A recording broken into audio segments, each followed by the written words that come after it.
Hola a todos, a todas. Soy José Carlos Otero. Soy en la actualidad profesor investigador ad honorem por la Universidad de Santiago de Compostela. Soy biólogo, soy entomólogo y en esta universidad pues he dedicado toda mi vida docente e investigadora. Y entonces me apetece contarles cómo nació esa vocación investigadora, ¿no? hacia los insectos. Mi madre era maestra en una pequeña aldea de la provincia de Orense. En aquel entonces, como podrán imaginar, no había ni televisión ni, desde luego, maquinitas para jugar a la Play. Por lo tanto, todo el divertimento fuera de las horas de clase estaban en el campo, estaban en la naturaleza. Y ahí vienen mis primeras experiencias, en algún caso frustrantes, de la entomología. Aprendí a que no era una cosa buena tocarle el culito a las abejas. Me maravillé con las luciérnagas y me frustré porque no era capaz de ver en dónde tenían el farolito las luciérnagas, ¿no? También me maravillé con el canto de los grillos, pero no entendía cómo era posible que cantasen con la boca cerrada. Por lo tanto, aquello me marcó un poco, de tal manera que cuando tuve que elegir una licenciatura para hacer, estaba claro. Quise hacer biología. En el segundo año ya fui monitor de prácticas y aquello me gustó mucho. De manera que hablé con el catedrático y me dijo que, en fin, que observase lo que hacían mis compañeros, que estaban en el departamento, y que luego eligiese. Aquel departamento tenía una biblioteca pequeñita, muy pequeñita, pero había unos libros que me fascinaron desde el primer día, que eran las memorias entomológicas de Fabry, memorias y libros a los que luego hice referencia en algunos de los libros que escribí. A los pocos días, en cuanto terminé los libros de leer, y hablé con el catedrático y le dije que quería dedicarme a estudiar todos los coleópteros y las mariposas de la península ibérica, ¿no? Claro, levantó la vista, me miró y quedó asombrado. Yo más tarde interpreté aquellas miradas como: vaya pedazo de ignorante este chaval, vaya pedazo de ignorante. En todo caso, continué con el asunto del estudio de los coleópteros. En la actualidad conocemos 1 millón de especies de insectos y solamente de ellas el 10% conocemos nombre y apellido. El resto, la función que cumplen en la naturaleza, lo desconocemos. Forman parte de todos nuestros ecosistemas, que nos proporcionan una serie de beneficios absolutamente gratis. Y a pesar de ello, pues los perseguimos desde tiempos inmemoriales hasta aniquilarlos. Desde luego, sin ellos es muy posible que la vida tal como la conocemos no fuera así. Y es muy posible ni que siquiera la existencia de la especie humana podría subsistir a la ausencia de tales insectos, de tales bichos. Y esa es la razón por la que hoy tengo el honor de estar aquí con todos ustedes y tratar de picarle la curiosidad para estos bichos. Hola, he oído muchas veces que los insectos son muy importantes para nuestra vida. ¿Cómo sería el mundo sin ellos? Y otra cosa, ¿cuál es la situación actual de los insectos? Gracias. Imaginaros que mañana, cuando consultéis vuestras tablets, cuando consultéis los periódicos, la prensa escrita o en los telediarios, de repente hay una noticia: han desaparecido todos los insectos del mundo. Bueno, pues con una cierta seguridad, pues habría personas que se alegrasen del asunto. Bueno, por fin nos hemos quitado esa pesadilla de encima. También os podéis imaginar que los empresarios, grandes empresarios de empresas químicas, bueno, se echarían las manos a la cabeza. Podemos imaginarnos igualmente pues, a empresarios de moda que hacen, en fin, algunos de los vestidos que tenemos y que hacen algunas de las prendas con seda, por ejemplo, ¿no? Bueno, ¿y ahora qué podemos hacer? También habría personas que se echarían las manos a la cabeza. Ha desaparecido la mitad de la vida sobre la Tierra. Ha desaparecido la mitad de la vida sobre la Tierra. y entre ellos, pues naturalmente, y con toda y cierta seguridad, los agricultores. Bueno, y entonces en esta situación, ¿qué pasaría a los pocos días o a los pocos meses? Por ejemplo, nuestros ríos estarían llenos de peces muertos. Es decir, los peces les falta la alimentación, que son todos los insectos que viven en nuestros ríos. Les falta la alimentación. Por lo tanto, los peces fenecerían. De igual manera, un buen número de aves, de anfibios, de reptiles, cuya alimentación se basa en los insectos. No hay insectos, no pueden alimentarse. Nuestras tierras, nuestros campos se convertirían en un basurero. Las heces de todos los mamíferos terminarían cubriendo todos los prados, con lo cual ahogarían a las hierbas y a los vegetales allí existentes y no habría quien se ocupase de enterrar todas las heces, ¿no? De igual manera, pues nuestros bosques se llenarían de árboles, de hojas, sin que nadie empezase el proceso de descomposición y de destrucción de esa madera muerta. Y sobre todo, habría un hecho importante: se acabó la polinización. No hay polinización, no hay insectos. Nuestras colmenas permanecerían vacías y, por lo tanto, todos nuestros campos, el proceso de polinización se habría acabado. Bueno, eso sería el mundo que nos esperase al cabo de unos pocos meses o unos pocos años. No quiero asustaros demasiado, pero no estamos muy lejos de semejante situación. Estamos, en la actualidad, perdiendo 3 especies por día, es decir, unas 20.000 especies al año. Supongo que alguna vez habéis viajado en avión, os habéis sentado en la ventanilla y queda al ala. Ahora, imaginaros que en un momentito del vuelo, bueno, ya sabéis que el ala está recubierta por una multitud de remaches, ¿no? Pues de repente salta un remache, chaca. De repente, o al cabo de otro ratito, salta otro remache. Cada uno de esos remaches serían las especies que estamos perdiendo. Es decir, que llegaría un momento en que posiblemente se saltase la especie, el remache paraguas, y entonces el ala se bloquearía y se terminaría produciendo un grave accidente. Nos pasa igual en la naturaleza. Estamos perdiendo especies cada día.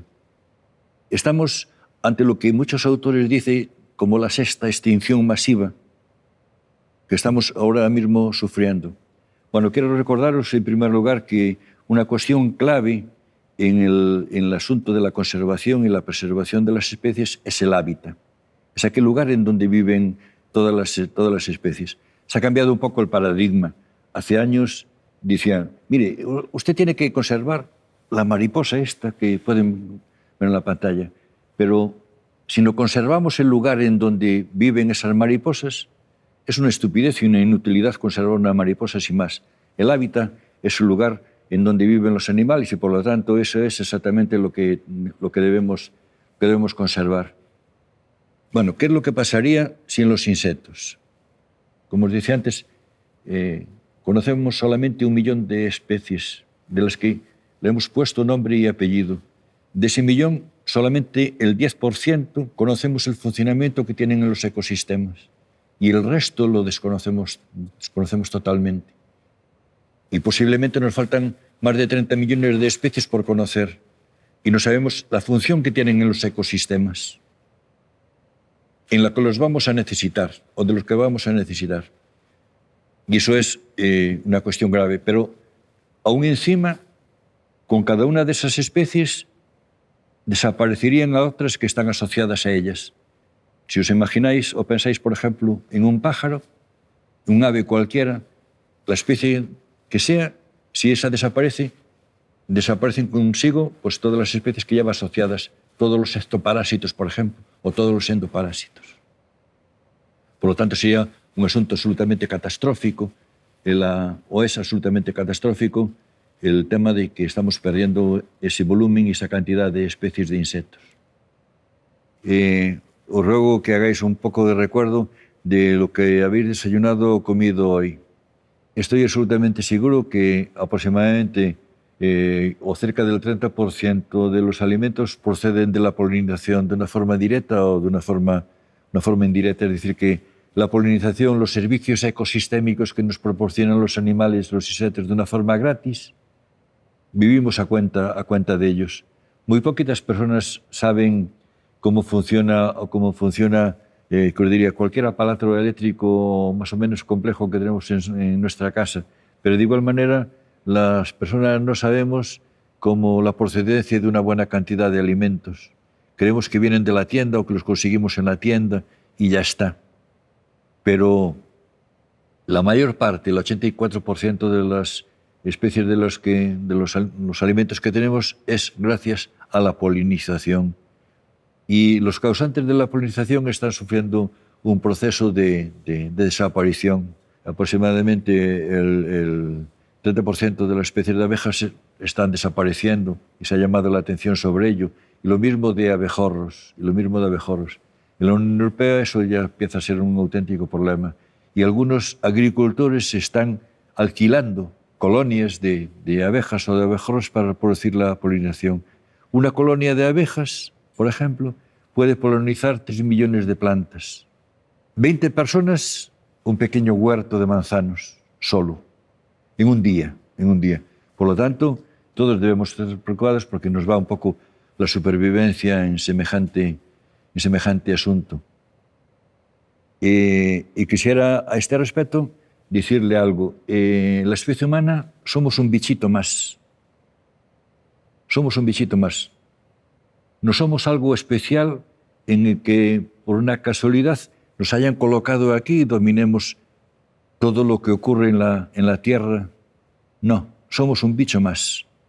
Por lo tanto, si un bicho más causa una perturbación, esa perturbación dejará de actuar en el momento en que la especie humana desaparezca. Por lo tanto, yo creo que sería conveniente que nos pensásemos el tema, ¿no? José Carlos, dentro de esta interesantísima charla que nos estás dando, me gustaría hacerte una pregunta.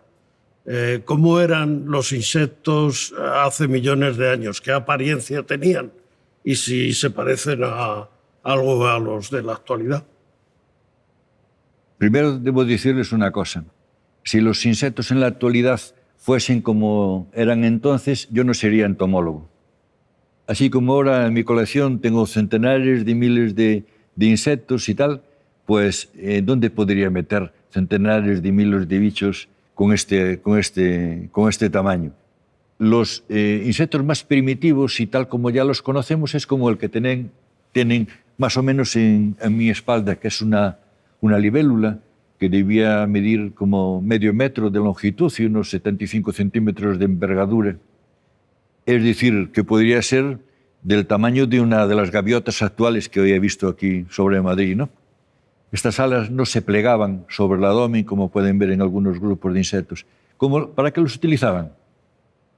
Pues para tirarse desde los árboles, por ejemplo, como un paracaídas. Y eso lo utilizaban o bien para capturar a algunas presas, o también para escapar de depredadores. Estos animales se conocían de unos 185 a 120 millones de años, ¿no? Pero luego pasó 60 millones de años en los que no existe absolutamente ningún registro. Es lo que se llama la brecha de los sesápodos. Prácticamente no existe registro fósil de los insectos. Hay 3 fenómenos absolutamente importantes que se han producido en este tiempo. Uno ha sido la aparición de las alas, que ha sido en el Carbonífero. Otro ha sido que pasan por un proceso de transformación los animales por huevo, larva y adulto y tal. Y otro proceso es el proceso de polinización. Han sido 3 inventos evolutivos absolutamente extraordinarios en la vida de los insectos. Pero lo de las alas es algo absolutamente extraordinario, porque para que las alas se puedan mover tienen un sistema muscular cuyos músculos, en los insectos actuales me refiero, pueden tener el calibre de un cabello. O sea, son pequeños. Y tienen músculos directos que van de arriba a abajo del tórax y músculos indirectos que van directamente a las alas. Y con eso hacen este movimiento. Lo curioso de estos bichos es que el movimiento que hacen no tiene nada que ver con el que hacen las aves. Es absolutamente distinto. Incluso la forma como atacan en sus movimientos de volar, el viento hace una especie de 8 para poder volar. El batido de las alas es también muy superior al que hacen las aves. Mira, les voy a hacer una pequeña prueba, si me lo permiten, ¿no? Si ustedes ponen los brazos así en cruz y hacen este movimiento, ¿cuántos batidos pueden hacer por segundo haciéndolo de una forma seria y rápida? Bueno, si llegan a 20 ya serían unos auténticos cracks, una auténtica maravilla. Bueno, los insectos lo hacen 1000 veces por segundo. El gasto energético de estos animales al volar es extraordinario, absolutamente extraordinario, pero les vale la pena. Energéticamente es muy caro, pero los beneficios que obtienen pues, es algo absolutamente extraordinario. Por lo tanto, fue un avance evolutivo para los insectos pues muy importante. De hecho, la mayor parte de los insectos que viven en la actualidad son pterigotes, tienen alas. Por lo tanto, algo debe tener el volar para que eso le suponga una cuestión importante en su desarrollo. Bueno, otro evento que ocurrió ya por el Pérmico ha sido la metamorfosis, ¿no? La metamorfosis es la historia de una vida contada en 4 actos, si lo quieren ver así: huevo, larva, pupa y adulto. Aquellos animales que han sufrido este proceso de metamorfosis son los que más han evolucionado. Es decir, que durante el proceso de metamorfosis el animal se queda quieto hasta transformarse en adulto. Es decir, pueden pasar una parte de su vida ahí recogiditos hasta que vengan a las condiciones buenas para poder desarrollarse. Pero lo bueno del asunto es que durante los estadios de larva, pues naturalmente ocupan una grandísima cantidad de hábitats. Es decir, que eso les ha ayudado extraordinariamente en todo el proceso de colonización y de diversificación. De manera que uno puede encontrar larvas de insectos pues en cualquier sitio. En nuestros árboles frutales podemos ver larvas de mariposa, por ejemplo. Y lo único que están haciendo es engordando a lo bestia, poniéndose macizas para que luego tener un adulto espléndido. Pero, importante, el nacimiento de esa larva debe coincidir con el desarrollo de la planta. Si no, mal asunto, ¿no?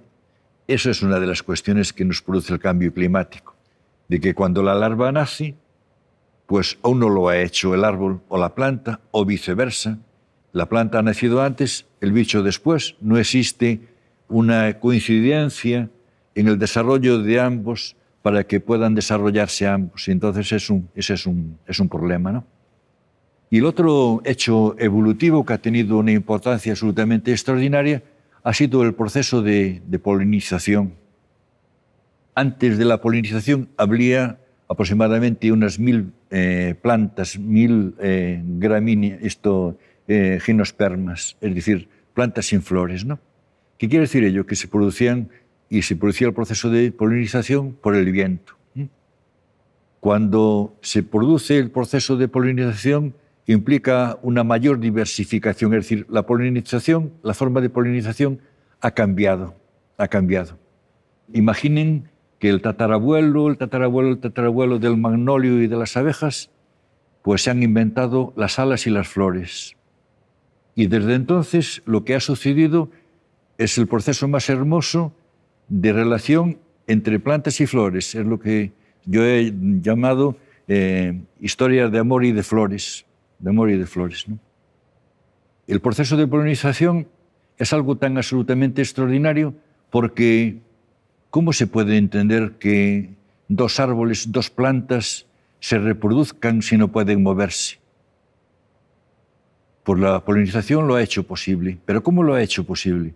Lo ha hecho posible de manera que las plantas crearon las flores más hermosas, los néctares más extraordinarios, con el único objeto de atraer a los insectos.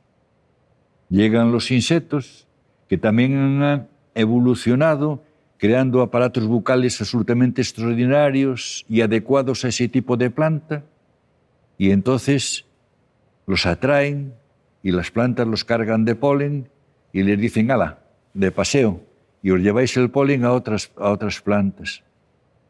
Es decir, que se ha producido un proceso de coevolución. También los han hecho algunos pájaros, ¿no? Algunas aves, por ejemplo, los colibríes, ¿no? Si han tenido la ocasión de ver alguno, pues es algo absolutamente extraordinario. Pues insectos y colibríes han hecho algo tan extraordinario como es todo el proceso de polinización.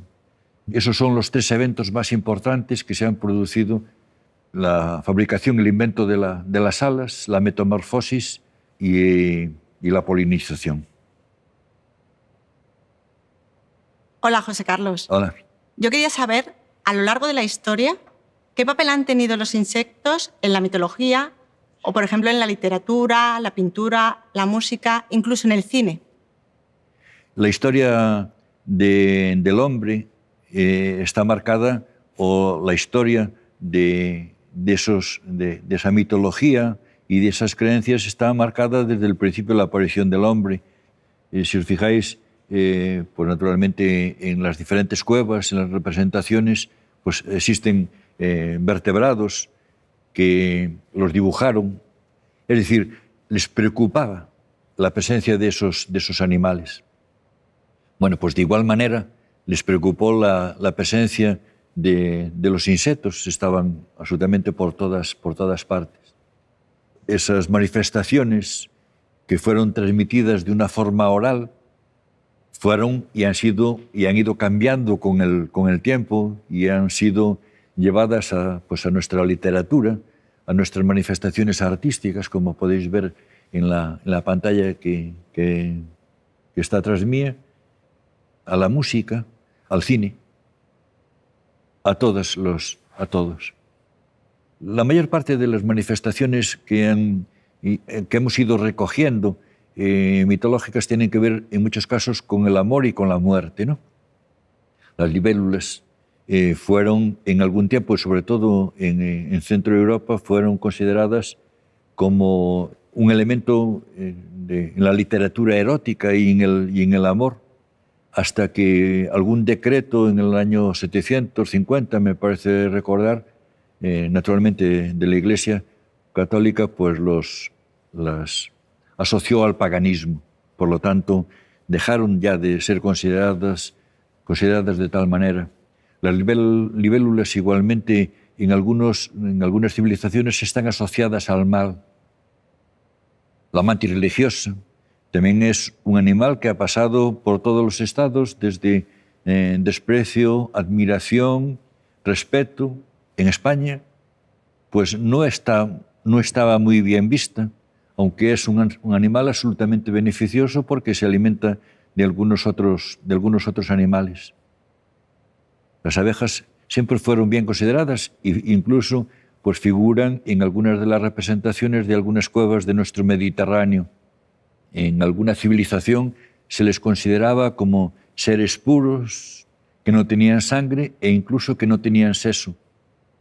Y en las tradiciones, la metodología gallega, se habla que un enjambre de abejas pues, son almas de los muertos, ¿no? Y en las tradiciones vascas, pues las abejas eran algo extraordinariamente importante, porque en todas las casas se las invitaba, eran como un miembro más de la familia, por lo tanto se les advertía de que iba a haber una boda, que iba a haber un bautizo, y había una especie de interlocutor con las abejas. Y formaban parte importante de su tradición. Pues las luciérnagas pues, formaban parte de la mitología de algún pueblo oriental, de tal manera que eran el día de San Valentín en China, pues el símbolo es la luciérnaga. ¿Y qué otros animales, por ejemplo, lo que han visto en algunas ocasiones, que son las manifestaciones artísticas de Egipto, en el sentido de que se puede ver un escarabajo verde? Ese escarabajo verde tiene el cuerpo de un hombre y la cabeza del escarabajo. Ese escarabajo verde tallado en piedra se solía colocar cuando los difuntos se le colocaba encima del corazón para que el corazón no testificase contra él en el proceso de momificación. Y otra especie de insecto, las mariposas, las monarcas, que están asociadas con los muertos, de manera que en sus procesos migratorios desde Estados Unidos hasta Centroamérica coincidía la llegada con el Día de los Muertos, ¿no? Es decir, que alrededor de los insectos existen muchas tradiciones, mucha mitología, que naturalmente es muy diferente dependiendo de la zona geográfica de la que se trate. Y que les podría decir más de que, por ejemplo, ¿quién no ha escuchado la cucaracha?, que fue uno de los símbolos importantes de la Revolución Mexicana. Y en la pintura, el barco de las mariposas, que antes veíamos hace un ratito, que era de Vladimir Kuch, pero que también Dalí también ha hecho algunas obras pictóricas con mariposas. Y también en la literatura. En la literatura, La Metamorfosis de Kafka, que seguramente es uno de los libros más conocidos y que se refiere al asunto de los insectos, pero hay poetas que han llenado sus poesías de referencias a diferentes insectos. Por lo tanto en la literatura como en la pintura, como en la música, pues naturalmente existen una gran cantidad de manifestaciones que tienen que ver con los insectos. Pero a pesar de ello, le hacemos vamos a por ellos sin compasión. Hola, José Carlos. Hola. Ha mencionado hace un momento el libro de La Metamorfosis de Kafka. Si pudiera ser usted un insecto, como en el libro, ¿cuál elegiría y por qué? Bueno, es una pregunta un poco complicada, porque todos los insectos presentan una serie de cualidades absolutamente extraordinarias, ¿no? Entonces, tengo dudas. Y os fijáis en la pantalla, lo que podéis observar es una cigarra. Pero ¿a quién de todos nosotros no les hubiese gustado ser en algún momento pues un gran tenor o un cantante de moda?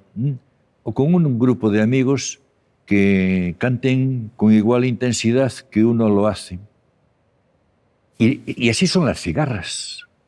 ¿Quién no ha escuchado en noches de verano, en atardeceres de verano, el canto de las cigarras? Es que se vuelven auténticamente locas porque compiten unas con otras hasta conseguir los cantos más afinados y más extraordinarios. Y todo ello lo hacen con unos timbales, con unas estructuras que, como a modo de tambor, unas membranas que tienen en los costados del abdomen. El que lo haga muchísimo mejor, el que sea el verdadero tenor, pues es el que se va a llevar al gato al agua, o si me lo permiten, es el que va a tener esa capacidad de reproducirse. Y no existen tantas oportunidades de reproducirse en la naturaleza. Seguramente hay una única oportunidad y, por lo tanto, ahí tienen que espabilar, ¿no? Ahí tienen que espabilar.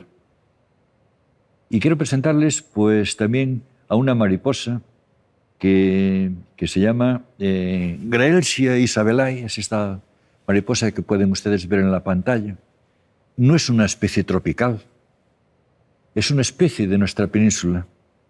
Es una especie que vive en la zona próxima a los Pirineos, en Huesca, y es la más bella de Europa, si me lo permite. La más bella de Europa.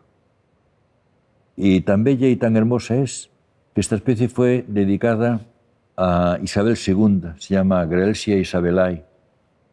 Es una auténtica belleza, una auténtica belleza. Pues a quien no le gustaría ser un bellezón de esta naturaleza. ¿A quién no le gustaría? Miren, en el noroeste de la península ibérica vive una especie absolutamente extraordinaria. Es esta especie que ustedes pueden ver ahí en pantalla. Les presento Alcárabus galicianus. Es una especie endémica del noroeste de la península ibérica. Entiéndase por noroeste, no solo Galicia, también el norte de Portugal. Los bichos no entienden mucho de estas historias de los humanos en que dividimos por provincias o por regiones y cosas por el estilo. No, no entienden de eso. Hasta el Duero se puede extender, incluso parte de Asturias. Es un coleóptero. Es un coleóptero grandote, debe medir unos 3 centímetros de longitud. Y como pueden ver, es una especie absolutamente extraordinaria, todo negro, con unas costillas en el dorso y con unas patas rojas. Pero antes, permítanme que les cuente una cosa de los coleópteros. Coleópteros, igual que las cucarachas, han hecho algo muy bien a lo largo de toda su vida. Aparecieron en la época en la que aparecieron las flores. Y también, igual que las cucarachas, su forma no ha cambiado. Se ha mantenido siempre constante. Es cierto, han reducido su tamaño. De igual manera y por las mismas razones que se lo expliqué anteriormente. Pero han resistido por las glaciaciones, han resistido pues todas las radiaciones que hubo en la superficie de la Tierra, han resistido, pues entre otras, todas las glaciaciones del Pleistoceno que también han sucedido y que han hecho desaparecer un montón de fauna. Bueno, pues este coleóptero que les muestro suele vivir en los bosques de ribera, en los bosques que existen al lado de los ríos. Y si me lo permiten, yo este bicho siempre y así lo escribí, lo llamo o lo califico como intrépido y exquisito. Intrépido y exquisito. Y le voy a explicar por qué. Lo de intrépido, porque vive en las orillas de los ríos. Es una especie absolutamente terrestre. Por lo tanto, su capacidad para meterse en el agua es nula. Y sin embargo lo hace. Se mete en el agua y es capaz de capturar por los pequeños moluscos que allí viven debajo de las piedras. No tiene características para vivir en medios acuáticos, pero sin embargo se mete. Es decir, que exquisito, porque esos alimentos que allí captura le debe dar un plus en su tipo de alimentación. Y ahí es donde vive. Y si las condiciones varían, porque la especie humana ha hecho alguna de sus tonterías y ha estropeado toda esa zona, desaparece. Es una especie absolutamente indicadora de las buenas condiciones del ambiente. Es intrépido, se mete en el agua. Y es exquisito, porque sabe las cosas o los alimentos a los que debe tomar. Tiene sus épocas de aparición y sus épocas en que se convierte en esas larvas y en las paredes y en los taludes de los ríos. Allí vive y allí se queda durante los periodos desfavorables. Y en época favorable se convierte en esta bestia tan absolutamente extraordinaria, y estarán de acuerdo conmigo que es un bellezón, es un bellezón. Por lo tanto, uno que puede decir, pues, una especie bonita, una especie intrépida, una especie exquisita, pero ¿en qué más se puede uno convertir más que en un ejemplar con estas características tan buenas? Y encima, pues es una especie endémica. Es decir, que existe en pocos sitios o en ninguno. Por lo tanto, debemos conservar esos lugares, todos los lugares en los que presenten unas características ecológicas particulares y que por lo tanto sea necesario conservar, ¿no? Buenas, yo tengo una curiosidad que me está pareciendo súper interesante, el tema de los insectos. Mi curiosidad es, ¿se comunican entre ellos o entre distintas especies? Sí, es una pregunta interesante. Bueno, todos los seres vivos nos comunicamos, todos, absolutamente todos. Incluso las plantas tienen un lenguaje entre ellas. La base de la comunicación es lo siguiente: un emisor dice una cosa y el receptor la transforma y la responde. En el caso de la especie humana es un aprendizaje. En el caso de los insectos es algo innato. Y entonces los insectos lo que tienen que hacer es hacer algún tipo de manifestación física para que pueda ser interpretado por un receptor. Por ejemplo, el tener unos colores muy bonitos. El, por ejemplo, como el ciervo volante, de tener unas mandíbulas muy desarrolladas. O hacer algún tipo de danza. Hacer algún tipo de danza. Es decir, solamente esas manifestaciones son interpretadas por los insectos, ¿no? Son interpretadas, es decir, existe una comunicación. Bueno, los insectos ven con unos ojos compuestos, grandes, como han visto en alguna de las pantallas que estaban detrás de mí. Ustedes recuerdan en las fotografías antiguas de los periódicos que eran puntitos. Bueno, así ve un insecto. Por cada una de esas partes del ojo, por cada uno de esos somatidios, ve puntitos. Y en todo el conjunto, pues naturalmente ve toda la superficie. Son unos ojos absolutamente extraordinarios, ¿no? Oyen con esos tímpanos a los que antes hice referencia, en el caso de la cigarra, unas membranas que en cuanto le llega el sonido, las vibran y esa sensación va al sistema nervioso central, transforman, como hacemos nosotros, nos llegan unas vibraciones y transformamos esas vibraciones, nos van al sistema nervioso central y respondemos a ello.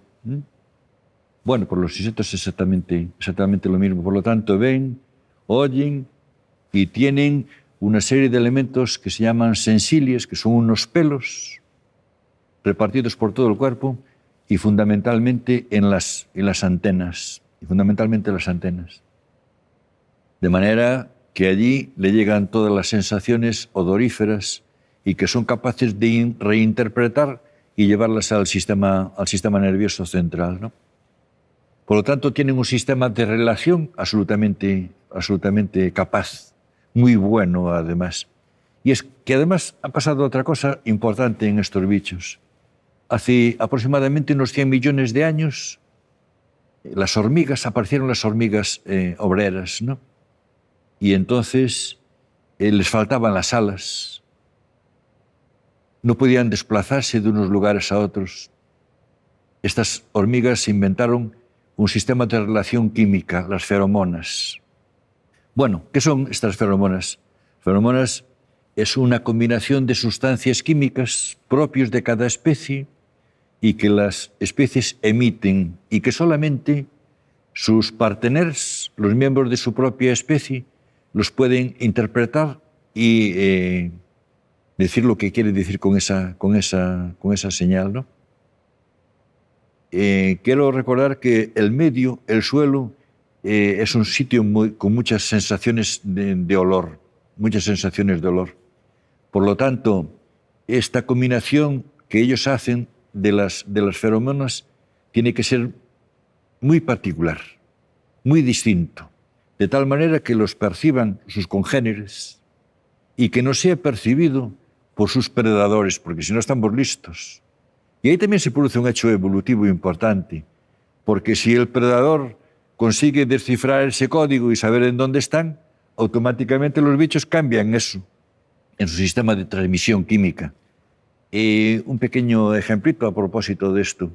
Cuando un montón de abejas, un montón, no una sola, un montón, atacan a una persona, es porque esa persona hizo algo que le pareciese a las abejas algo violento. Entonces las abejas dejan allí una marquita de peligro. Este tipo es un tipo peligroso y vamos a por él. Y allí aparecen todas las abejas. Cuando una hormiga, las exploradoras, encuentra un alimento, va dejando allí un reguero de una de estas feromonas. Cuando el alimento se acaba, deja de emitir esa feromona, deja de emitirla. O sea, es una comunicación absolutamente extraordinaria, sobre todo y fundamentalmente los insectos sociales. Pero permítame que le cuente algo. Ahora, aquí, podemos llenar esto de los sistemas de flis-flir, de soltar montones de olores. Vamos a suponernos que es la época de reproducción y colocamos en un lugar o soltamos en algún lugar una mariposa macho y una mariposa hembra, naturalmente de la misma especie. son capaces de percibir las sensaciones de esas feromonas, a pesar de toda esa confusión de olores que exista en el medio ambiente. Es un sistema de transmisión absolutamente extraordinaria, la comunicación química, la comunicación entre los individuos de una sociedad. Naturalmente tienen que tener una comunicación más potente para que esa sociedad, entre otras cosas, funcione como tal. Y ahí la comunicación química es un factor importante.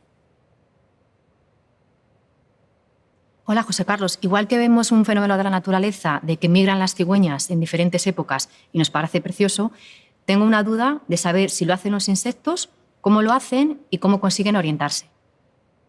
Los insectos, como algunos otros animales, para evitar las épocas desfavorables, o bien entran en diapausa, hibernan, o bien se trasladan. Las migraciones, como bien saben ustedes, son muy comunes entre las aves, los peces, y es siempre un fenómeno absolutamente extraordinario. La particularidad de la migración de las aves es que las que se van de migración vuelven. Es decir, que se conocen el caminito, de ida y de vuelta, y pueden atravesar una multitud de kilómetros, pero se saben el camino. En el caso de los insectos eso no ocurre, porque su ciclo de vida no le da para ello. Continuamente se están produciendo migraciones, continuamente no, en determinadas épocas se están produciendo esas migraciones. Hay un autor inglés que se ocupó de estudiar esas migraciones y los cálculos que estima son de 3 billones de especies que migran, que pasan sobre nuestras cabezas aproximadamente a unos 50-160 metros de altura, ¿no? Y la biomasa, el peso de esas migraciones son absolutamente extraordinarias. Hay una especie de libélula, por ejemplo, que migra desde Asia hasta el norte de África, en que migra con volúmenes de 3 millones de especies, es decir, que su biomasa es de 4.000 toneladas, más o menos, tonelada arriba, tonelada abajo.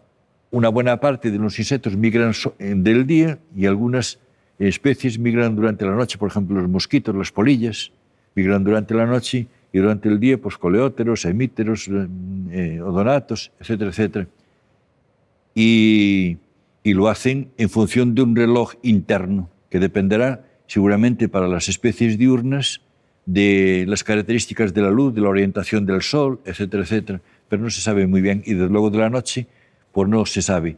Yo creo, por algunas cosas que he leído referente a otros insectos, por ejemplo, a los que hacen las boñigas, los que hacen los enterradores de estiércol en el suelo, que se orientan por la Vía Láctea.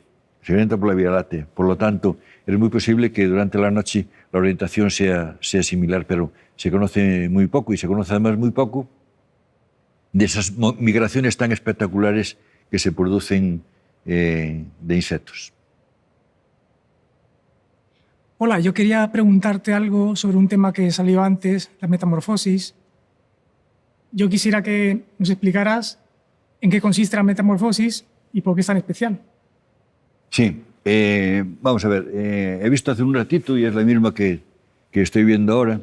Lo que veis es la metamorfosis de una monarca, de esas especies que yo os hablé en el asunto de los mitos, del tema de los mitos, que migran desde Norteamérica, migran hasta Centroamérica y que llegan en la época de los muertos aproximadamente. Yo esta especie la he visto en Azores también, es decir, que son capaces de migrar y cruzar el Mediterráneo. E incluso tengo alguna cita, y la ha visto un compañero mío, que esa especie se ha encontrado en las costas de Galicia, ¿no? Bueno, ¿la metamorfosis qué es? La metamorfosis es un proceso de transformación de un huevo hasta llegar hasta la forma adulta, es decir, que pasa por las fases de huevo, de pupa, de larva o crisálida y luego un adulto. Es bien cierto que este proceso lo pasan algunos otros animales, por ejemplo, en el caso de los anfibios. En el caso de los anfibios lo que hacen es una modificación de los órganos internos, ¿no? En el caso de los insectos es una transformación absolutamente total, Es decir, que modifican tanto sus órganos internos como sus órganos externos. La oruga de una mariposa tiene un aparato bucal masticador, es decir, que se alimenta alimentándose a partir de las hojas, ¿no? Y sin embargo, de adulto, tiene una espiritrompa en la que naturalmente no se alimenta más que de líquidos, si acaso. Hay una modificación de la morfología y también de la fisiología. ¿Tienen alas o no tienen alas? Eso también es una modificación importante. Por lo tanto, lo que está sufriendo la metamorfosis es una grandísima cantidad de cambios morfológicos que conducen desde una forma larvaria a un adulto. Es decir, es lo que también escribo en los libros, que es la historia de una vida en 4 actos. Pasa una vida como huevo, pasa una vida como larva y luego una vida como adulto. Es bien cierto que la duración es variable, es decir, como larva puede vivir varias generaciones y luego como adulto pues vivir unas horas o muy poco tiempo. Recuerden ustedes el caso de las efémeras.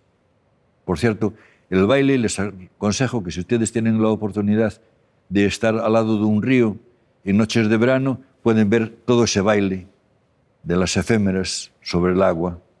Están bailando para hacer la cópula. Y una vez que hacen la cópula, se mueren. De tal manera que ese es el proceso de metamorfosis. ¿Y sufren metamorfosis todos los insectos? No. Hay algunos que se parecen desde que nacen hasta que son adultos. Por ejemplo, los chinches, ¿no? Esos que también encuentran sobre las plantas, esos de color verde, pues van aumentando de tamaño y son adultos cuando tienen capacidad reproductora, no antes. Tienen un desarrollo directo.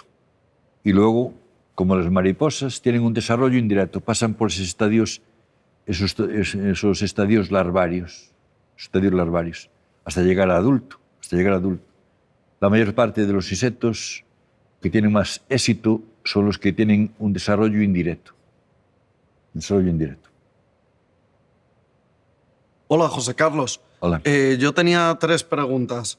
Quería saber si es verdad que la luz de las luciérnagas es la más eficaz del mundo. También quería saber cómo lo hacen y si las podría imitar para conseguir una luz más sostenible y natural. Muy bien. Producen un fenómeno que se llama bioluminiscencia, que por otra parte es algo común, sobre todo en animales marinos, y que ustedes pueden ver algunos también en épocas de verano, como sobre el mar, y en las noches hay brillos, ¿no?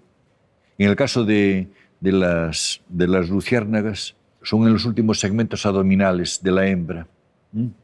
Y entonces hay unas capas en el 7º y 8º segmento, de tal manera que uno crea la luz y otro la refleja. Y hay ácido úrico que actúa como un reflector, ¿no? Lo que hay es una combinación, un proceso químico de oxígeno y luciferina, y origina la oxiluciferasa y crea esas luces. Pero además del sistema físico-fisiológico de mostrar estas luces, sería algo así como, con toda seguridad ven ustedes que a lo largo de la costa y en determinados puntos hay faros. Emiten destellos para los barcos. No es el mismo destello siempre. Cada faro tiene unas características de destello. Puede ser como el que existe donde yo vivo, uno largo y 3 cortos, con unas pausas determinadas. Pues con las luciérnagas pasa exactamente lo mismo. En épocas determinadas, de verano, primavera, que las condiciones de temperatura, luminosidad son buenas, etcétera, etcétera, las hembras se suben a unas hierbas y empiezan a emitir sus propios destellos, que los machos interpretan, de tal manera que cuando la hembra emite esos destellos, los machos van y se produce la reproducción, ¿no? El destello emitido por la hembra, naturalmente, tiene que ser correspondido por el macho. Es siempre interpretado por el macho. Y entonces aterriza y se puede producir la cópula. Claro, hay algunas hembras que son un poco sinvergüenzas, ¿no? Que en algunas épocas, pues en algunos momentos, emiten algún destello raro y puede inducir al personaje que aterriza y se lo zampa. y se lo come. Y se lo come. Y sin ninguna contemplación, además. Los destellos suelen durar un día, una noche, y mal asunto cuando duran más, porque es el patito feo de las luciérnagas. Es decir, que no tiene pareja, no encuentra pareja. Entonces, dale que te pego durante una semana y no aparece el macho, ¿no?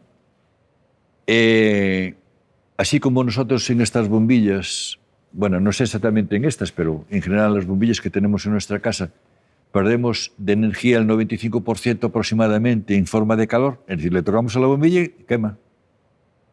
Pero, sin embargo, las luciérnagas no quema. Ocurre en biología que cuando no sabemos cómo resolver un problema, se lo preguntamos a la naturaleza. Es lo que se llama biomimesis. Y entonces, vimos, tenemos un problema sobre este asunto, para hacer los LEDs, etcétera, etcétera. ¿Cómo hacen las luciérnagas? Y lo estamos imitando mediante la creación de pequeñas plaquitas en forma de baldosas que traten de imitar el sistema de las luciérnagas. Pero de igual manera que utilizamos otras cosas de la naturaleza. Por ejemplo, queremos una casa eficiente. Pues imitemos los termiteros. Los termiteros son aquellos en los que se pierde menos energía, temperatura, etcétera, etcétera, en el reino animal. Y es un sistema que se utiliza y que se imita para hacer edificios inteligentes, de verdad, los termiteros. Pero si queremos hacer drones, vamos a ver cómo vuelan los odonatos y algunos otros bichos para poder hacer drones y pequeñitos, para que puedan ser utilizados por la especie humana.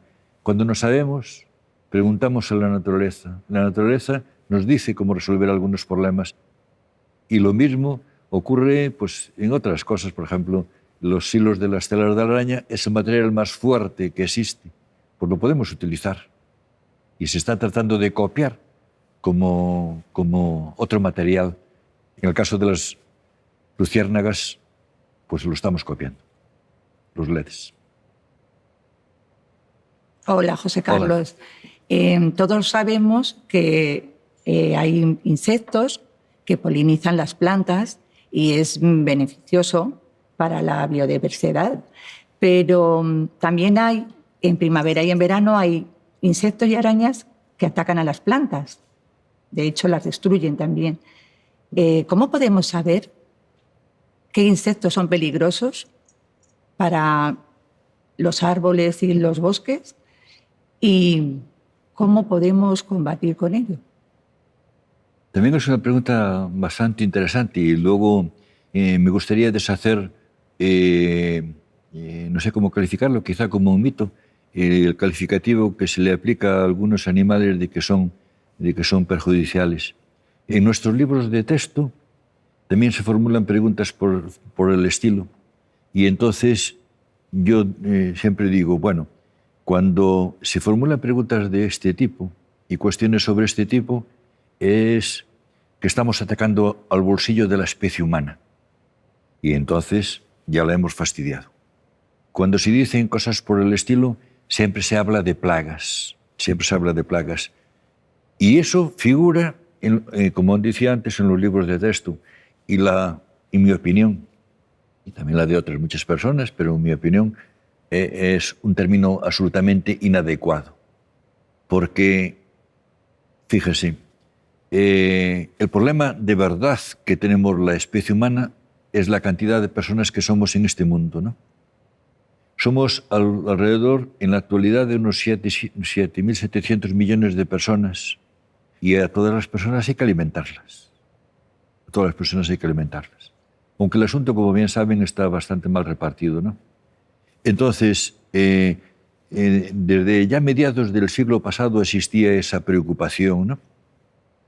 Y como existía esa preocupación, alguien se inventó el tema de la revolución verde. No, eso no fue ni revolución ni fue verde, no fue verde.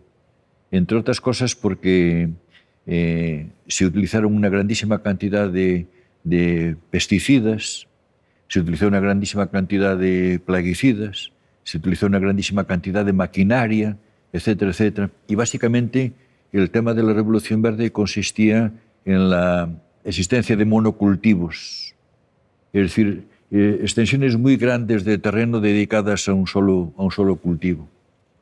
Bueno, pues ya tenemos un cultivo. Y entonces, cuando a ese cultivo llegaban montones de insectos, que no puede ser de otra manera, había un festín, había otra plaga. Y esa plaga la creamos nosotros. ¿Qué hacer? Yo diría que no mucho. Desde luego no utilizar pesticidas, ni fungicidas, ni ninguna cosa por el estilo que luego entra en la cadena alimenticia y nos llega a nosotros. Mire, una vez estaba en uno de esos viajes también a Centroamérica, nos llevaban hacia otra parte del país y de repente pasamos por una zona de monocultivos, ¿no? Y de repente yo veo una nube extraordinaria, una nube blanca. Por favor, parar aquí. ¿Qué era esa nube blanca? Era un señor que estaba metido dentro de la nube y estaba con unos pesticidas creando todo eso. Al margen de lo que era malo para el señor, que naturalmente se estaba tragando ya una cantidad de porquería extraordinaria, era malo para todos los consumidores. Todos esos productos entran en la cadena alimenticia y nos llegan a nosotros. Ahora se habla mucho de los microplásticos que están continuamente en la prensa. Pues más o menos es igual. En el medio terrestre y con estos fenómenos, pues exactamente lo mismo que hacer. Desde luego no utilizar ninguno de estos productos, pero utilizando una lucha biológica. Es decir, que si uno tiene una serie de insectos que le están causando un cierto perjuicio en las plantas, en el cultivo, pues utilícese otros insectos o arañas para tratar de cambiar evitar esa plaga. Las arañas no hacen daño a los cultivos. Las arañas son unos reguladores importantes de la presencia de insectos en los medios. Mire, también y se están eliminando vegetación alrededor de los cultivos, de las personas que quieren aprovechar 50 centímetros más de huerta y entonces eliminan esa vegetación. En esa vegetación viven aves y viven otros insectos que son los que controlan esas plagas. Por lo tanto, debe mantenerse la existencia de esos medios para que de una forma natural se atenúe el efecto de ese monocultivo, que no va a ser al 100%, porque nosotros hemos creado ya una plaga, un monocultivo. Pero al menos se va a atenuar con la presencia de otros animales que van a combatir a estos insectos plaga. Pues quisiera recordarles, para cerrar el tema, unas palabras de Einstein y que seguramente tienen más sentido en los tiempos que estamos viviendo. Einstein decía más o menos que han pasado montones de cosas, pero la especie humana sigue pensando lo mismo. Yo creo que esta reflexión es pertinente en el tiempo que estamos viviendo y en el tiempo que también hemos pasado. El tiempo que hemos pasado y en el tiempo que estamos viviendo, la especie humana nos debiera haber servido para aprender montones de cosas sobre nuestra convivencia y sobre nuestro trato a la naturaleza. La pandemia y algunas otras cosas son consecuencia de nuestro desprecio a la naturaleza. Y seguimos pensando lo mismo porque, a pesar de lo que el hombre ha pasado a lo largo de todos los tiempos, seguimos cometiendo las mismas torpezas de guerras y demás historias. Hemos empezado un proceso de humanización en el Neolítico, pero algo se nos ha escapado por el camino. En todo caso, y referido al medio ambiente, bien saben que se han producido montones de eventos mundiales, cumbres, congresos, etcétera, etcétera, sobre medio ambiente, sobre cambio climático. No hemos hecho absolutamente nada.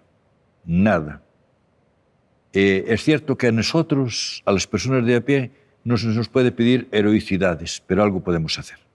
Debemos saber reciclar, por ejemplo. Que la responsabilidad es de quien es responsable, pero nosotros también debemos hacer cosas. Y si las hacemos, no de una forma inmediata, pero seguramente nuestros nietos o tataranietos, si lo hacemos bien, podrán vivir en un medio ambiente que nosotros le hemos legado de una forma correcta, y si no, van a tener muchos problemas. Dependemos, la especie humana, de la supervivencia de los insectos. El aire, la polinización, la salud del agua, un montón de servicios gratis, nos reciclan materiales y no podemos perseguirlos indefinidamente. Debemos protegerlos, preservarlos, y para ello hay que conocerlos. Muchas gracias.